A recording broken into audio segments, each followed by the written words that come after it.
Segunda Epístola de João, versículos 7 a 13. E os irmãos acompanhem a leitura na palavra de Deus.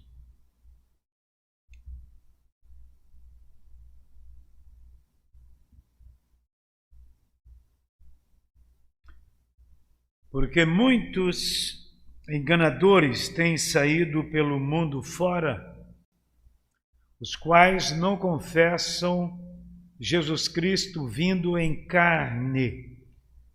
Assim é o enganador e o anticristo. Acautelai-vos para não perderdes aquilo que temos realizado com esforço, mas para receberdes completo galardão. Todo aquele que ultrapassa a doutrina de Cristo e nela não permanece, não tem Deus. O que permanece na doutrina, esse tem tanto o Pai como o Filho. Se alguém vem ter convosco e não traz esta doutrina, não o recebais em casa, nem lhe deis as boas-vindas. Porquanto aquele que lhe dá boas-vindas faz-se cúmplice das suas obras más. Ainda tinha muitas coisas que vos escrever. Não quis fazê-lo com papel e tinta, pois espero ir ter convosco e conversaremos de viva voz, para que a nossa alegria seja completa. Os filhos da tua irmã eleita te saúdam. Deus aplique sua santa palavra nos nossos corações. Amém.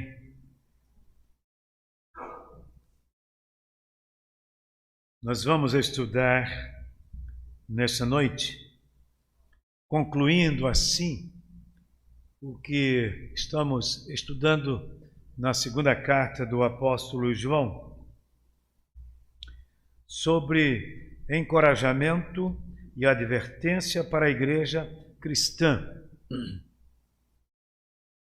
É claro que esse encorajamento e essa advertência são contra os falsos mestres. É bom deixar bem claro isto. E como já falamos desde que começamos a primeira carta de João, especialmente no capítulo 2 da primeira carta de João, duas figuras de hereges que eram envolvidos com filosofias gregas naquele tempo, dois tipos estavam influenciando o comportamento da igreja. Em outras palavras, eles tinham a aparência de cristãos, porque eram retocados externamente com alguma coisa que tinha a ver com o cristianismo, mas, na verdade, não eram cristãos. Um deles eram os docetistas, e eles falavam que o Espírito habitou no homem Jesus. Em outras palavras, Jesus era simples homem e que, no momento em que foi batizado, o Espírito Santo passou a habitar nele e caminhou até que ele chegou à cruz. Quando chegou à cruz, Então o Espírito Santo se afastou dele. Foi isso que que eles diziam. E com isto negavam categoricamente que o Senhor Jesus Cristo tinha vindo em carne, era Deus encarnado. A outra classe eram os gnósticos, e eles falavam que o Senhor Jesus Cristo era apenas um espírito com aparência física. Eles não criam que Jesus fosse uma pessoa fisicamente assim. Eles tinham um pensamento diferente. Jesus tinha aparência, como diziam eles, Jesus tinha a aparência de uma pessoa, mas ali era como se fosse um fantasma. Eles seguiam também, é claro, o pensamento antinomiano, que dizia que tudo é lícito. Por quê? Porque o Espírito é bom e a carne pode fazer o que quiser. Então, essa gente estava contextualmente rodeando a igreja com a cara de coisa boa, mas eram expressões, sem dúvida nenhuma, do inimigo, querendo interromper o trabalho, a boa marcha do povo cristão. Então o apóstolo João, sabendo disso, escreve a primeira carta, alertando especialmente no capítulo 2. Por que isto? Porque se negarmos que Jesus Cristo veio em carne, sendo Deus homem, se negarmos a encarnação de Jesus, sendo Deus homem, não há base nenhuma para a nossa salvação. Quem nega isto, nega a salvação, porque é exatamente por ser Deus homem que Jesus pôde realizar na cruz, em nosso lugar, o sacrifício que foi suficiente para satisfazer a exigência de Deus para nos salvar. Então o apóstolo João sabia disso, e aí escreveu para aqueles irmãos, notificando os cuidados que eles deviam ter, e que cuidados deviam ter, para que não fossem enganados por aquela gente. Mas aqui ele está falando para uma igreja que se reunia nas casas. Antigamente, no primeiro século, quando a igreja começou, não havia templos como nós temos hoje. Os templos começaram a partir do século III, século IV, quando houve aquela liberdade por parte do Império Romano para que o cristianismo pudesse funcionar livremente, sem perseguição. Então os templos vieram, e às vezes templos suntuosos, como nós sabemos. Mas antes não. Eles se reuniam nas casas. E aqui está, como diz o último versículo que nós lemos, os crentes de uma casa mandando saudação para os crentes de outra casa. Em outras palavras, os crentes de uma igreja enviando saudações para os crentes de outra igreja.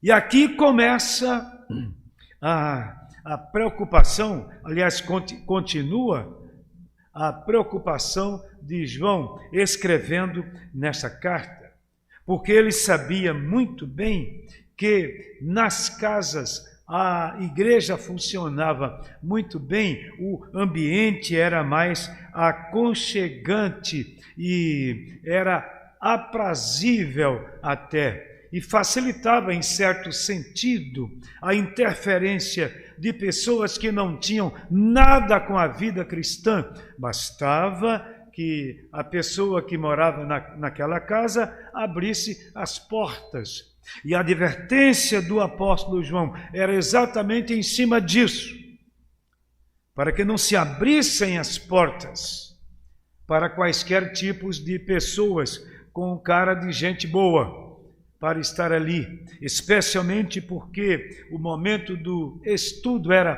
participativo e muita coisa podia surgir, como de fato surgiu ali. Então, o conteúdo das cartas do apóstolo João é, portanto, para uma igreja de todas as épocas, não é somente para aquele tempo. E aí nós podemos ver que o modo como a igreja é perseguida pode mudar, variar com o tempo e a natureza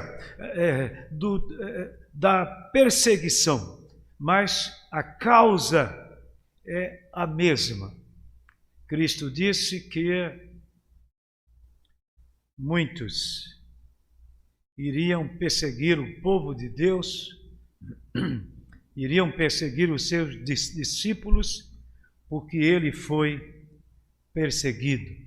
É interessante quando vemos o Senhor Jesus falando, lá no Evangelho de João, capítulo 15, o versículo 19, ele diz: perseguiram a mim, perseguirão também a vós. Mas ele traz uma palavra muito mais ampla, João 15, 18 a 21, com especial chamada para o versículo 19. Perseguiram a mim, perseguirão também a vós. A atenção que o Senhor Jesus chamava era por quê? Porque essa perseguição, física ou não, ela vinha exatamente por causa dele. Se fosse física, como a igreja cristã primitiva, a igreja do primeiro século inicialmente sofreu, se fosse física, nós sabemos o que ocorreu. Mas se não fosse, também era por causa dele. Porque era um combate visível àquilo que ele havia ensinado. Vamos então ao texto, versículo 7 do texto que nós lemos. Ele diz assim: porque muitos enganadores têm saído pelo mundo fora, os quais não confessam Jesus Cristo vindo em carne. O segredo está exatamente aí. Negar a encarnação de Cristo, sendo Deus homem. E aí diz o apóstolo João: assim é o enganador e o anticristo. Chama nossa atenção para uma figura histórica lembrada desde aquele tempo até que Jesus Cristo volte. Porque todo o tempo tem esses anticristos, eles estão espalhados por aí. Um dia, no fim dos tempos, um deles virá, o principal, e o livro de Apocalipse fala sobre ele. Então, falsos mestres que negavam a encarnação de Cristo combatiam necessariamente. Uma coisa está ligada à outra. Combatiam a doutrina de Cristo como Salvador e como Senhor. Quer dizer, combatiam Jesus Cristo como profeta, sacerdote e rei. É isso que o mesmo João fala, capítulo 2, versículos 18 e 22. João 2, 1 João, aliás, capítulo 2, versículos 18 e 22, ao que ele diz: filhinhos, já é a última hora, e como ouvistes que vem o anticristo, também agora muitos anticristos, prestem bem atenção para isso. O anticristo virá mas ele chama a atenção para muitos anticristos que têm surgido pelo que conhecemos que é a última hora. E agora, versículo 22. Olha o que ele diz. Quem é o mentiroso, senão aquele que nega que Jesus é o Cristo? Este é o anticristo, o que nega o Pai e o Filho. Então ele chama a atenção e aplica muito bem, dizendo que os anticristos negam Jesus como Filho de Deus, encarnado, dando sua vida para a nossa salvação. Então, neste versículo, ele chama a atenção e diz que muitos enganadores têm saído mundo fora. Quem eram aqueles ou quem são estes? Aplicando já para o nosso tempo. São aqueles que procuram enganar, seitas espalhadas por aí afora, que andam pregando uma outra doutrina, que não o que a palavra de Deus ensina. Mas o versículo 8 é um complemento do versículo 7, exatamente pelo que ele disse. E aí ele diz: acautelai-vos, para não perderdes aquilo que temos realizado com esforço, mas para receberdes completo galardão. Graças a Deus, e não poderia ser diferente, a palavra galardão está aí, porque muitos têm interpretado este texto como perda de salvação, mas não é isto que a palavra de Deus está dizendo. Está dizendo galardão, isso sim, pode-se ter ou não ter, pode-se ter um muito grande ou ter um pequeno, só Deus é quem pode julgar isso. No fim nós saberemos, por enquanto só Ele sabe, mas o apóstolo João chama a atenção. E quando ele diz acautelai-vos, ele diz: vocês devem estar atentos. Deveis, usando a mesma pessoa aqui, plural, que ele chama, que ele usa, deveis estar atentos. Os crentes em Cristo devem ficar atentos contra os falsos ensinamentos, para não serem privados do galardão final. Sobre este assunto, alguns textos falam, mas eu gostaria de ler Marcos 9:41. Eu creio que o Senhor Jesus fala muito bem sobre este assunto. Marcos 9:41, ele diz assim: porquanto aquele que vos der de beber um copo de água em meu nome.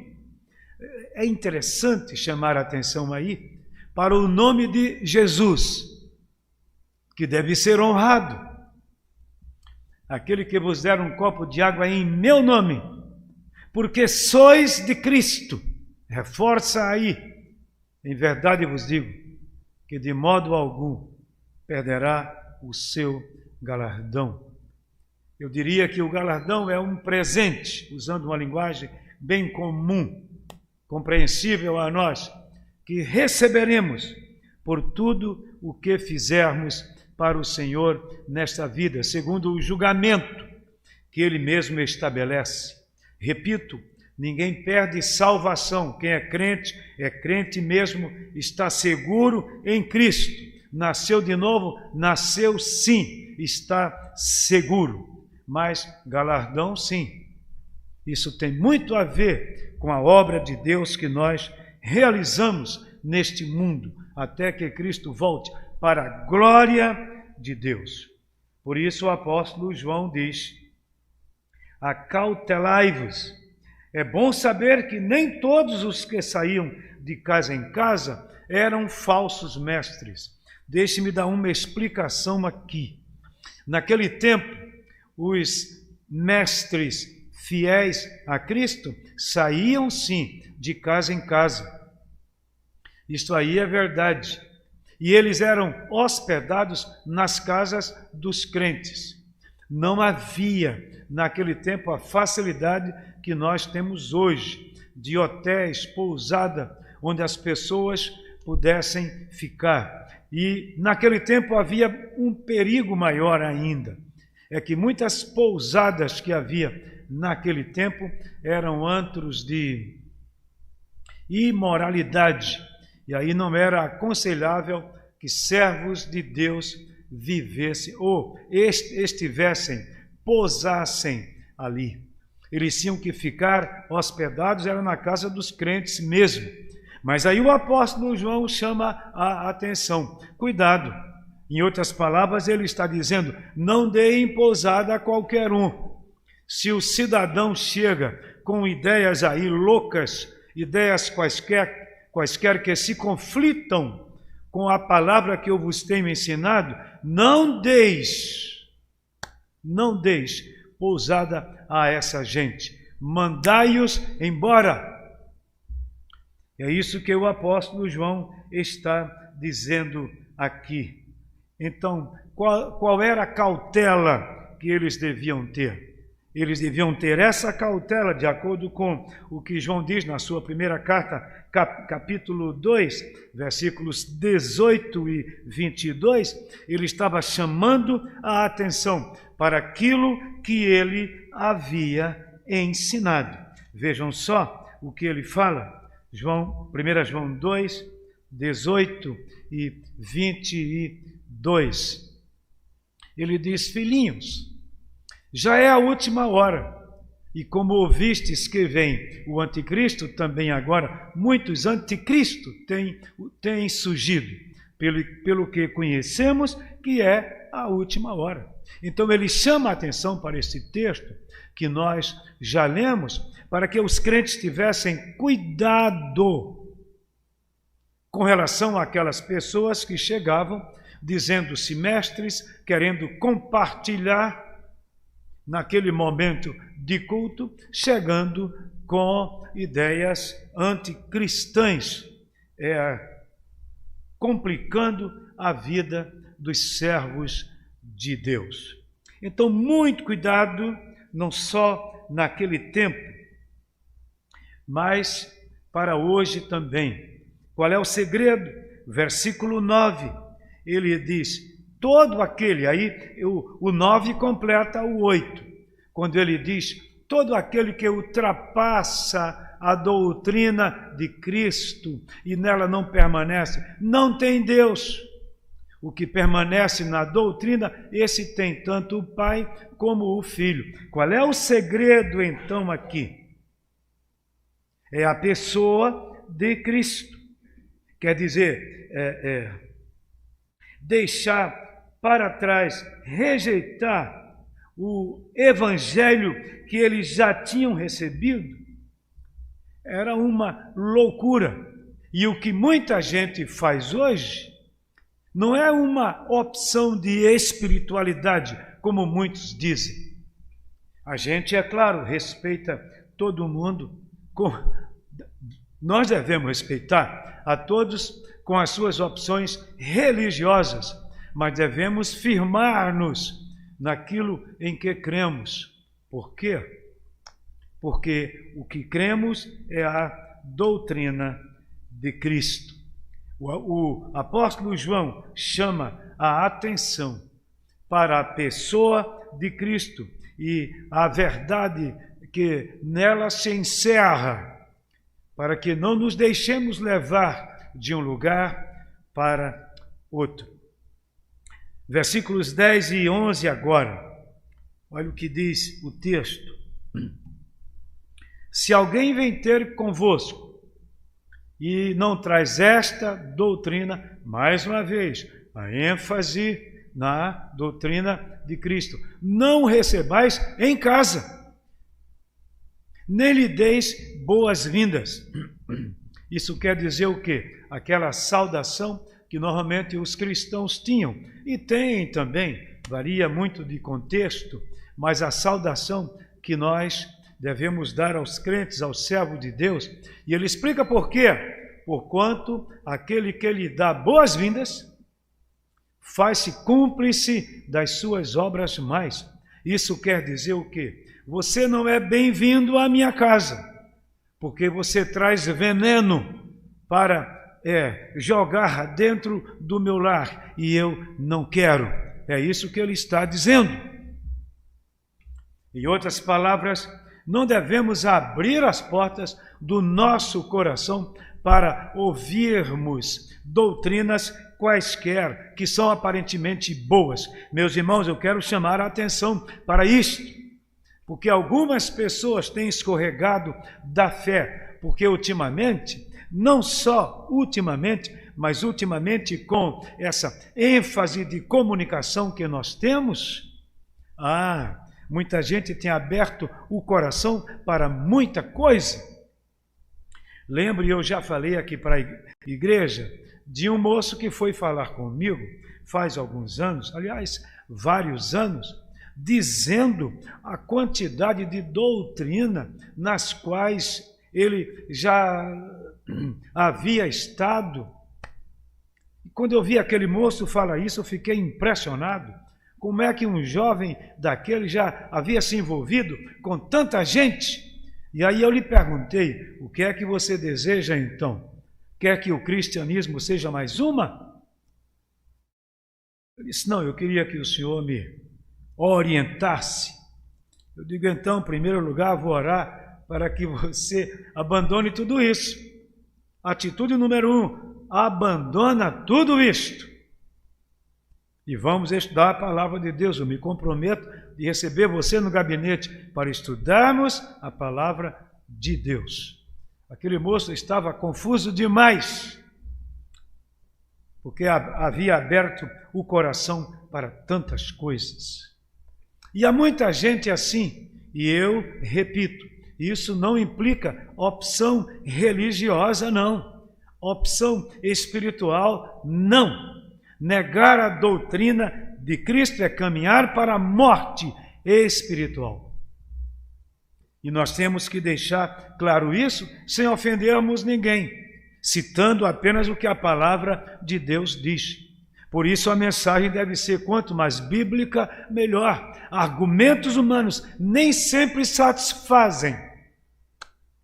Nem sempre satisfazem sequer a mente criativa de muita gente. Há sempre questionamentos. Por quê? Porque o que satisfaz o coração do homem é a palavra de Deus. Então, conforme os versículos que nós lemos, receber em casa os evangelistas era comum, como nós já falamos. As portas deviam estar abertas para aquelas pessoas que eram fiéis à palavra de Deus. Mas se não fossem fiéis, porque o apóstolo diz muito bem, porquanto aquele que dá boas-vindas faz-se cúmplice das suas obras mais. Então nós não devemos estar estudando doutrina A, doutrina B, não. A gente faz isso quando está estudando seminário, em uma doutrina que antigamente era chamada de religiões comparadas. Por quê? Para vermos a diferença que há entre uma coisa e outra. Mas, normalmente, a gente que sabe a verdade, abre as portas do coração para ouvir esses venenos. Para quê? Que bênção pode trazer? Ao contrário, diz a Bíblia que isso é maldição. E o apóstolo Paulo, falando sobre isso, 2 textos, nós vamos ler Romanos 16, 17, o primeiro texto, Romanos 16, 17, o segundo texto, Gálatas 1, versículos 8 e 9. O primeiro texto, Romanos 16, 17. Olha o que ele diz. Rogo-vos, irmãos, que noteis bem aqueles que provocam divisões e escândalos. Olhem as palavras divisões e escândalos. E agora vem, em desacordo com a doutrina que aprendestes. E aí o que é que diz o apóstolo Paulo? Afastai-vos deles. Mas ainda que nós, ou mesmo um anjo, vindo do céu vos pregar, evangelho que vá além do que vos tenho pregado, seja anátema. O que quer dizer? Anátema quer dizer amaldiçoado. Assim como já dissemos e agora repito, se alguém vos prega evangelho que vá além daquele que recebestes, seja anátema. Gálatas 1, versículos 8 e 9, nós já lemos. Então, a Bíblia chama a nossa atenção para que não sejamos despertados para essas coisas que são venenosas. Isso é veneno em si mesmo. E nós, os crentes, precisamos ser cuidadosos. Cuidado para não compartilhar heresia, pois nega a verdade da palavra de Deus. Quando nós afirmamos que a Bíblia, a palavra de Deus, é nossa única regra de fé e prática, estamos dizendo que cremos unicamente para nossa edificação espiritual na palavra de Deus, que é inspirada, inerrante, infalível, suficiente e eficiente. Somente nesta palavra cremos para nossa edificação espiritual. Finalmente, versículos 12 e 13. Olha o que ele diz. Ainda tinha muitas coisas que vos escrever, mas não quis fazê-lo com papel e tinta, pois espero ter convosco e conversaremos de viva voz, para que a nossa alegria seja completa. Os filhos da tua irmã eleita te saúdam. Eu acho interessante aqui também, na conclusão desta carta, porque ele diz, não quis fazer a respeito do mais que eu teria para dizer, não quis fazê-lo com papel e tinta.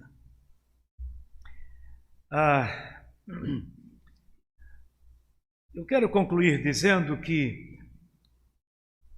o ensino que João dá aqui é que uma carta não substitui um encontro pessoal.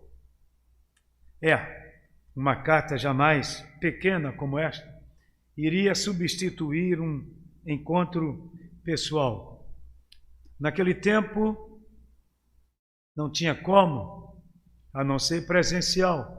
Hoje nós temos telefone, nós temos os meios de comunicação que facilitam. A gente aqui pode conversar com uma pessoa do outro lado do mundo. Mas naquele tempo não. Daí a importância daquelas visitas que havia de casa em casa. Não havia outra forma de se ensinar a não ser através de cartas como esta que nós estamos meditando nesta noite. Mesmo com os meios de comunicação de que dispomos, nada substitui a presença. E aqui João está falando de algo que deve chamar-nos muito a atenção. Nós vivemos hoje muitíssimo isolados por N razões, mas bem que nós poderíamos combater isto, e trabalhar nos lares, favorecer os lares com grupos de oração, de estudo da palavra. Não é por acaso que a igreja cristã primitiva cresceu tanto. Naquele tempo que não havia a liberdade que nós temos hoje. Hoje, graças a Deus, ainda temos liberdade. Mas até quando? Porém, com toda a liberdade que nós temos, devemos explorar esses grupos familiares.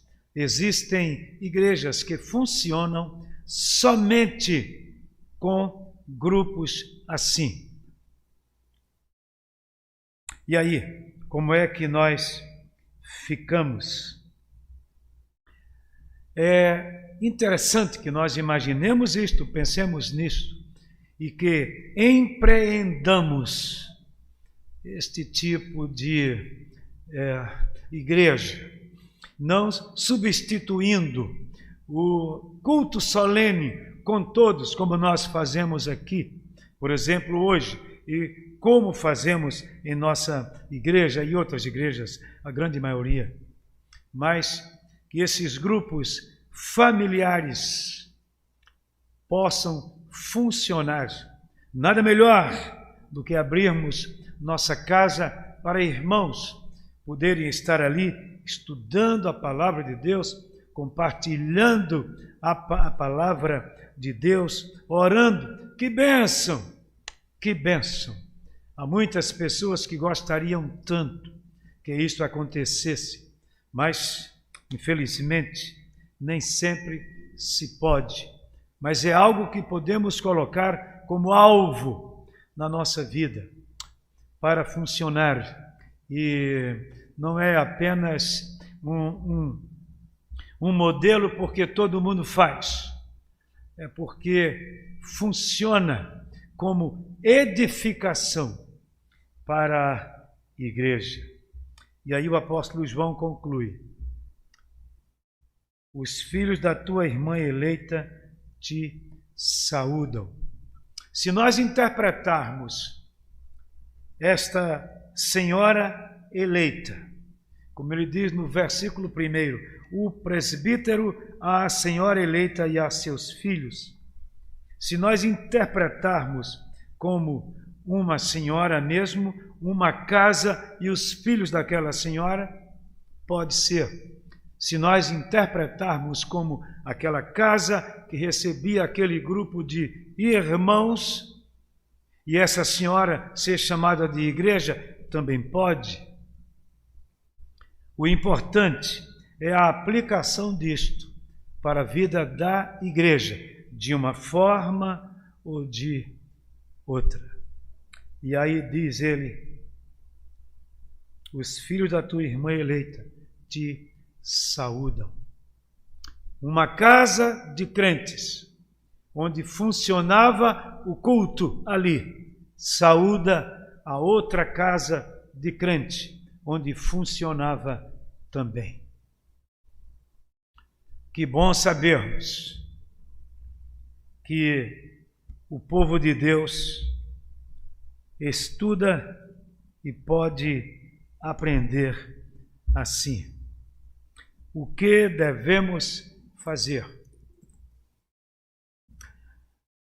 Meus irmãos, se sabemos o que é bom, vamos fazê-lo. Vamos pedir a Deus que nos fortaleça para que esses empreendimentos que renovam a vida da igreja, fortalecem o povo de Deus, possam ocorrer na nossa vida. Precisamos renovar o conhecimento da palavra através de trabalhos assim, onde há mais facilidade para perguntarmos, para compartilharmos. Mas não somente isso. É bênção quando podemos ir visitar um irmão que está precisando, carente, muitas vezes, e ali ministrarmos a palavra de Deus. Vamos pensar nisto e vamos empreender isto. Que Deus aplique sua santa palavra em nosso coração e nossa igreja possa crescer e muito, não só fisicamente, mas espiritualmente, para a glória do nosso Senhor. Amém. Meus irmãos,